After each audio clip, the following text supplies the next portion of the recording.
No final do século XII, o poderoso Reino da Inglaterra foi palco de uma das mais dramáticas disputas familiares da história medieval. O rei Henrique II Plantageneta, um dos monarcas mais influentes de sua época, cometeu um erro que dividiria sua própria casa e mergulharia o reino em conflito.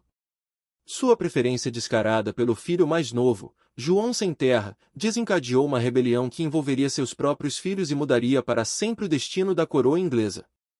Se você está gostando desta história fascinante da realeza medieval, não se esqueça de se inscrever no nosso canal e ativar o sininho das notificações para não perder nenhum dos nossos vídeos sobre os grandes dramas da história. Henrique II Plantageneta era um homem de contradições. Conhecido por ser pragmático e calculista nos assuntos de Estado, quando se tratava de sua família, suas decisões eram movidas por emoções que beiravam a irracionalidade. O rei havia construído um dos maiores impérios da Europa medieval, estendendo seus domínios desde a Escócia até os Pirineus, incluindo a Inglaterra, Normandia, Anjou, Maine, Touraine e a rica Aquitânia. Este vasto território havia sido conquistado através de uma combinação hábil de casamentos estratégicos, conquistas militares e diplomacia refinada. No entanto, toda esta grandeza começaria a desmoronar por causa de uma falha fundamental em seu caráter: seu favoritismo desmedido pelo filho mais novo.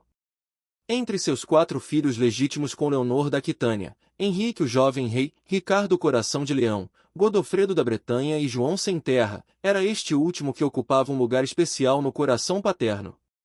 João, nascido em 1166, era o caçula da família e desde cedo demonstrou uma astúcia política que impressionava o rei. Enquanto seus irmãos mais velhos eram enviados para governar territórios distantes e enfrentar as responsabilidades da sucessão, João permanecia próximo ao pai na corte, absorvendo seus ensinamentos sobre governança e conquistando gradualmente sua confiança através de uma combinação de charme pessoal e manipulação sutil. Esta proximidade especial não passou despercebida pelos outros filhos de Henrique. Ricardo, nascido em 1157 e já reconhecido como um guerreiro formidável, via com crescente desconfiança a influência que João exercia sobre o pai. Ricardo havia sido criado principalmente na Aquitânia sob a tutela de sua mãe Leonor e se identificava profundamente com a cultura refinada daquela região. Ele já havia sido nomeado herdeiro do Ducado da Aquitânia por direito materno, mas sabia que a sucessão ao trono inglês era uma questão bem mais complexa e que a preferência paterna por João poderia ameaçar seus próprios direitos hereditários. Godofredo da Bretanha, nascido em 1158, também observava com preocupação crescente os favores concedidos ao irmão mais novo. Como o conde da Bretanha através de seu casamento com Constança, Godofredo havia demonstrado habilidades administrativas consideráveis e esperava que seus méritos fossem reconhecidos pelo pai. No entanto, ele via constantemente suas conquistas sendo ofuscadas pela atenção que Henrique II dedicava a João, criando um ressentimento que se aprofundava com cada nova demonstração de favoritismo paterno. Henrique, o jovem rei, o filho mais velho, encontrava-se em uma posição particularmente delicada. Coroado como rei associado em 1170, ele possuía o título real mas carecia de poder real significativo, uma situação que seu pai havia criado para manter o controle efetivo sobre o reino. A existência de 2 reis simultâneos criava confusão administrativa e tensões políticas constantes. Henrique o jovem via com amargura como seu pai parecia mais interessado em preparar João para a sucessão do que em transferir poder real para ele, o herdeiro legítimo já coroado. O favoritismo de Henrique II por João manifestava-se de diversas formas concretas que não podiam ser ignoradas pela corte ou pelos outros filhos. O rei concedeu a João territórios consideráveis na Irlanda, nomeando-o senhor da Irlanda em 1176, quando João tinha apenas 10 anos de idade. Esta nomeação precoce era claramente simbólica, mas indicava as ambições que Henrique II nutria para seu filho mais novo. Além disso, o rei frequentemente retirava terras e privilégios que havia concedido a Ricardo e Godofredo para entregá-los a João, criando um padrão de redistribuição que favorecia sistematicamente o caçula da família. A situação tornou-se ainda mais tensa quando Henrique II começou a fazer declarações públicas que sugeriam sua intenção de alterar radicalmente a sucessão tradicional. Em várias ocasiões, o rei insinuou que pretendia dividir seus domínios de forma que João recebesse uma porção substancial do Império Plantageneta, incluindo possivelmente a própria Inglaterra. Estas declarações enviaram ondas de choque através da corte e da nobreza, que compreendiam as implicações desestabilizadoras de uma mudança tão radical na sucessão estabelecida. Os conselheiros do rei observavam com crescente nervosismo enquanto a família real se fragmentava. Homens experientes em assuntos de Estado compreendiam que a estabilidade do reino dependia fundamentalmente da harmonia entre os herdeiros e da aceitação geral da sucessão. O favorecimento aberto de João criava incertezas que se espalhavam por toda a estrutura feudal do império, fazendo com que barões e nobres menores questionassem suas próprias lealdades e começassem a considerar onde ficariam suas simpatias em um eventual conflito sucessório. A crise alcançou um ponto de ruptura quando Henrique II anunciou um plano ambicioso e profundamente controverso para reorganizar completamente a herança de seus filhos. O rei propôs que Ricardo renunciasse a seus direitos sobre a Aquitânia para que este território rico e estratégico pudesse ser transferido para João. Em compensação, Ricardo receberia outros domínios, mas a proposta era claramente desvantajosa e humilhante para ele. A Aquitânia não representava apenas riqueza material, mas também a herança cultural e política de Ricardo através de sua mãe Leonor, que havia sido duquesa da Aquitânia por direito próprio antes de seu casamento com Henrique II. Para Ricardo, que havia crescido respirando o ar refinado da cultura aquitânica, cercado pelos trovadores e pela tradição de independência da região, a ideia de entregar este território ao irmão mais novo era mais do que uma perda material, era uma negação de sua própria identidade. A Aquitânia possuía características distintivas que a diferenciavam do resto do Império Plantageneta, mantendo suas próprias tradições legais, culturais e políticas que Ricardo conhecia intimamente e respeitava profundamente. A resposta de Ricardo à proposta paterna foi categórica e imediata. Ele se recusou terminantemente a aceitar os termos e começou a articular uma resistência organizada que rapidamente evoluiu para uma oposição aberta. Ricardo não enfrentaria esta batalha sozinho.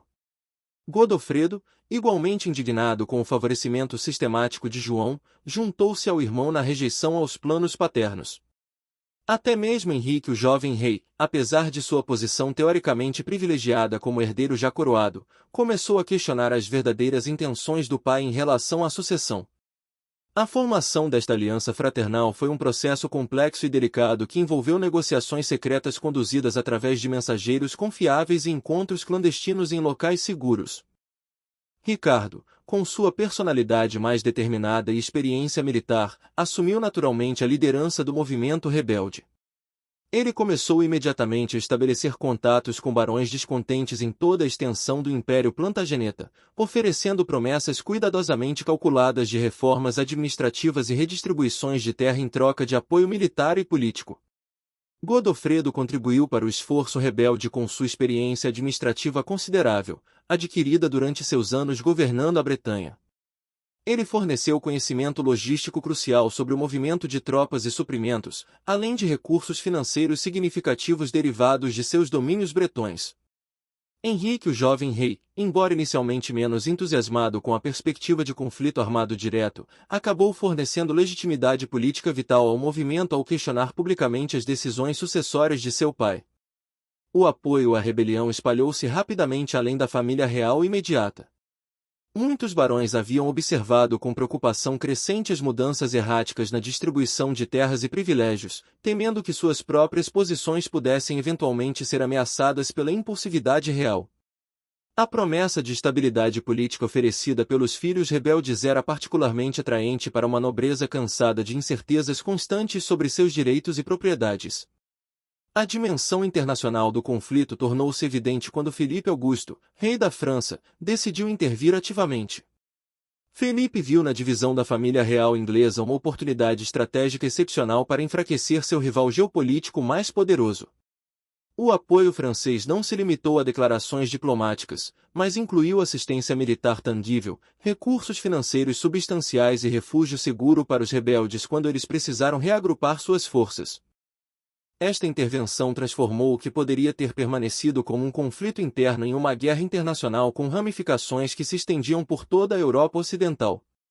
Leonor da Aquitânia tomou uma decisão que chocou a corte: apoiar abertamente a rebelião de seus filhos contra seu próprio marido. Esta escolha foi particularmente significativa porque Leonor possuía recursos independentes consideráveis e influência política própria, derivada tanto de sua posição como ex-rainha da França quanto de seus direitos hereditários na Aquitânia. Sua participação ativa no movimento rebelde forneceu recursos logísticos cruciais e simbolizou a natureza profundamente pessoal da ruptura familiar, mostrando que até os laços matrimoniais mais fundamentais haviam sido rompidos pelo favoritismo destrutivo de Henrique II.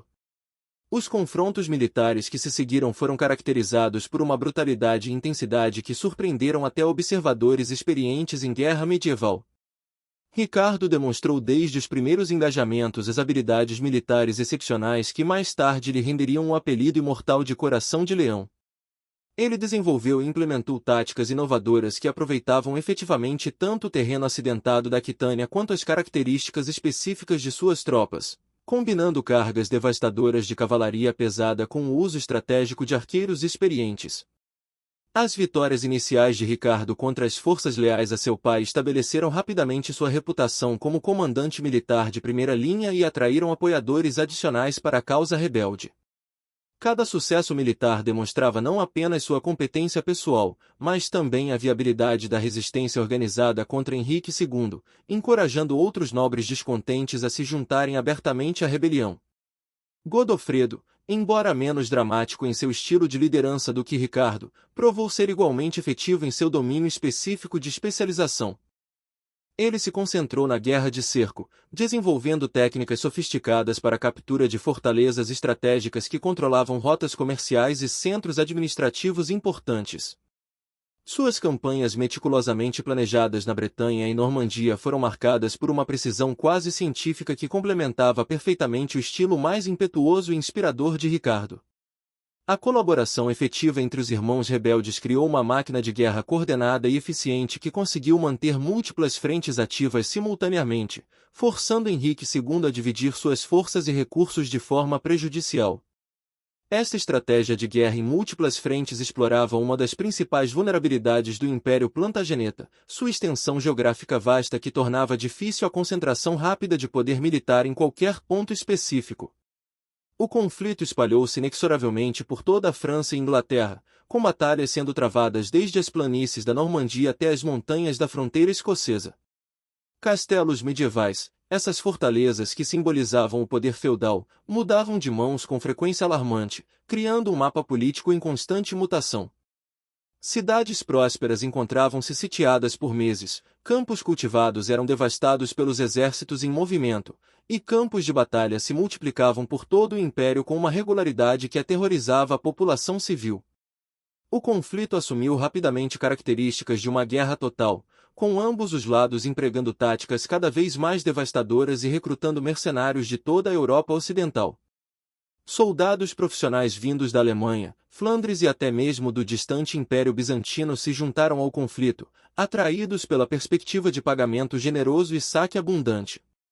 Esta internacionalização do conflito transformou o que havia começado como uma disputa familiar em uma guerra de proporções continentais.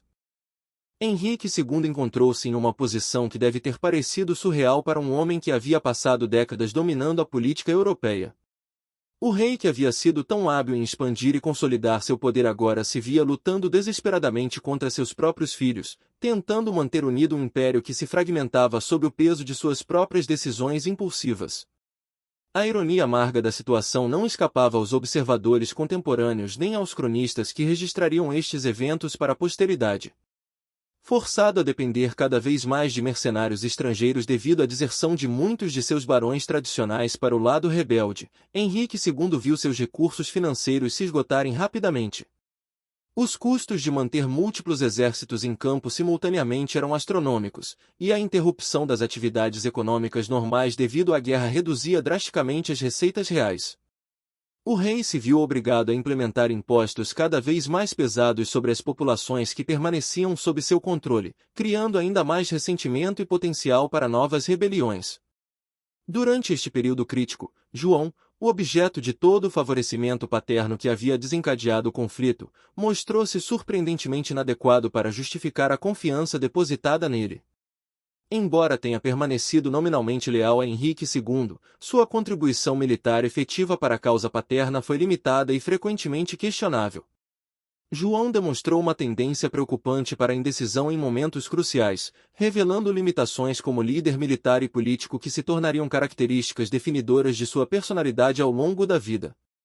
Esta inadequação do filho favorito apenas intensificou o ressentimento dos irmãos rebeldes e forneceu evidências adicionais da avaliação fundamentalmente equivocada que Henrique II havia feito sobre os méritos relativos de seus herdeiros.